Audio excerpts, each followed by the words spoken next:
एक बार बोलिए प्रेम से गौरी पुत्र गणेश भगवान की जय। आइए भक्तों, आज सुनते हैं शनि प्रदोष व्रत कथा। तो एक बार बोलिए प्रेम से शिव जी की जय, माता पार्वती की जय। हिंदू धर्म में प्रदोष व्रत का विशेष महत्व है। धार्मिक मान्यताओं के अनुसार इस व्रत को करने से मनोकामनाएं पूर्ण होती है और इस दिन भगवान शिव की पूजा की जाती है। जब प्रदोष व्रत शनिवार को पड़ता है तो उसे शनि प्रदोष व्रत कहते हैं। शनि प्रदोष व्रत पौष मास कृष्ण पक्ष 28 दिसंबर 2024 को रखा जाएगा। शनि प्रदोष व्रत के दिन गणाचार्य ने कहा, हे महामते, आपने शिव शंकर प्रसन्नता हेतु समस्त प्रदोष व्रत का वर्णन किया। अब हम शनि प्रदोष विधि सुनने की इच्छा रखते हैं, सो कृपा कह के सुनाइए। तब सूत जी बोले, हे ऋषि, निश्चय रूप से आपका शिव पार्वती के चरणों में अत्यंत प्रेम है। मैं आपको शनि त्रयोदशी व्रत की विधि बतलाता हूँ, सो ध्यान से सुनो। पुरातन कथा है कि एक निर्धन ब्राह्मण की स्त्री दरिद्र से दुखी हो शांडिल्य ऋषि के पास जाकर बोली, हे महामुने, मैं अत्यंत दुखी हूँ, दुख निवारण का उपाय बतलाइए। मेरे दोनों पुत्र आपकी शरण में है। मेरे ज्येष्ठ पुत्र का नाम धर्म है, जो कि एक राजपुत्र है, और लघु पुत्र का नाम सूचिवर्त है। अतः हम दरिद्र हैं, आप ही हमारा उद्धार कर सकते हैं। इतना बात सुनकर ऋषि ने शिव प्रदोष व्रत को कहा।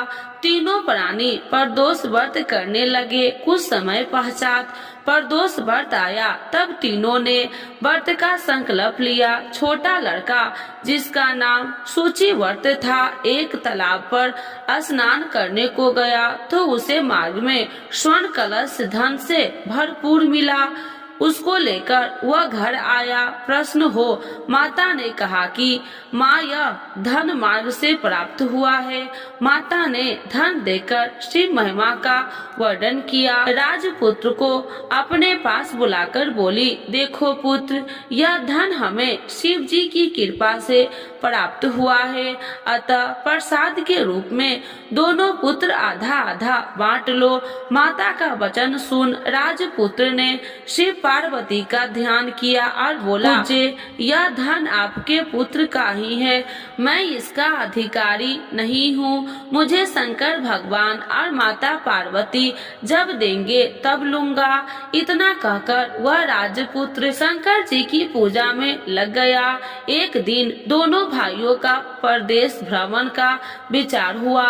वहाँ उन्होंने अनेक गंधर्व कन्याओं को कीड़ा करते हुए देखा। उन्हें देखकर सूचिवर्त ने कहा, भैया, अब हमें इससे आगे नहीं जाना चाहिए।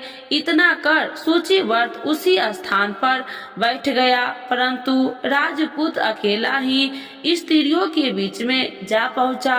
वहां एक स्त्री अति सुंदर राजकुमार को देख मोहित हो गई और राजपुत्र के पास पहुंचकर कहने लगे कि हे सखियों, इस वन में समीप ही जो दूसरा वन है, तुम वहां जाकर देखो। भांति भांति के पुष्प खिले हैं, वहाँ सुहावना समय है, इसकी शोभा देखकर आओ। मैं यहाँ बैठी हूँ, मेरे पास में बहुत पीड़ा है। ये सभी सखिया दूसरे वन चली गई। वह अकेली सुंदर राजकुमारी की ओर देखती रही। इधर राजकुमार भी कामुक दृष्टि से निहारने लगा। युवती बोली, आप कहाँ रहते हैं? वन में कैसे पधारे? किस राजा के पुत्र हैं? क्या नाम है?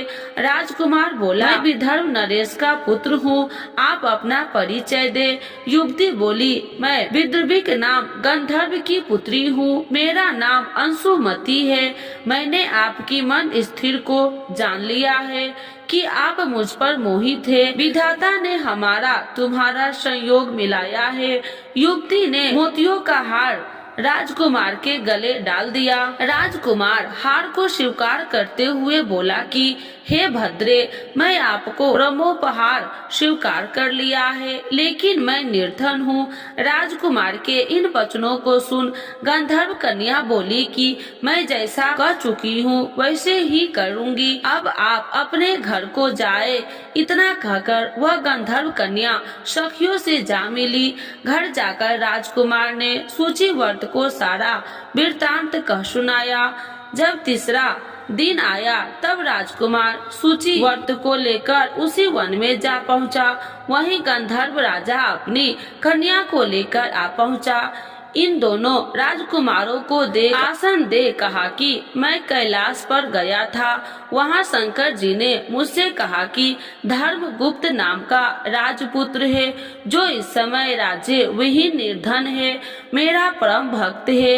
हे गंधर्व राज, तुम उसकी सहायता करो। मैं महादेव की आज्ञा से इस कन्या को आपके पास लाया हूँ, आप इससे विवाह करें। मैं आपकी सहायता कर आपको राजगद्दी पर बिठा दूंगा। इस प्रकार गंधर्व राज ने कन्या का विधिवत विवाह कर दिया। विशेष धन और सुंदर गंधर्व कन्या को पाकर राजपुत्र अति प्रसन्न हुआ। भगवान कृपा से वह सपोरांत्र अपने शत्रुओं को दमन करके राज्य का सुख भोगने लगा। तो एक बार बोलिए प्रेम से शिव जी की जय, माता पार्वती की जय। आइए भक्तों, आज सुनेंगे पौष मास कृष्ण पक्ष शनि प्रदोष व्रत की पौराणिक कथा के अनुसार प्राचीन काल में एक नगर सेठ थे। सेठ जी के घर में हर प्रकार की सुख सुविधाएं थी, लेकिन संतान नहीं होने के कारण सेठ और सेठानी हमेशा दुखी रहते थे। काफी सोच विचार करके सेठ जी ने अपना काम नौकर को सौंप दिया और खुद सेठानी के साथ तीर्थ यात्रा पर निकल पड़े। अपने नगर से बाहर निकलने पर उन्हें एक साधु मिले जो ध्यान मग्न बैठे थे। सेठ जी ने सोचा क्यों न साधु से आशीर्वाद लेकर आगे की यात्रा की जाए। सेठ और सेठानी साधु के निकट बैठ गए। साधु ने जब आंखें खोली उन्हें ज्ञात हुआ कि सेठ और सेठानी काफी समय से आशीर्वाद की प्रतीक्षा में बैठे हैं। साधु ने सेठ और सेठानी से कहा कि मैं तुम्हारा दुख जानता हूँ, तुम शनि प्रदोष करो, इससे तुम्हें संतान सुख प्राप्त होगा। साधु ने सेठ सेठानी प्रदोष व्रत की विधि भी बताई और भगवान शंकर की यह वंदना बताई।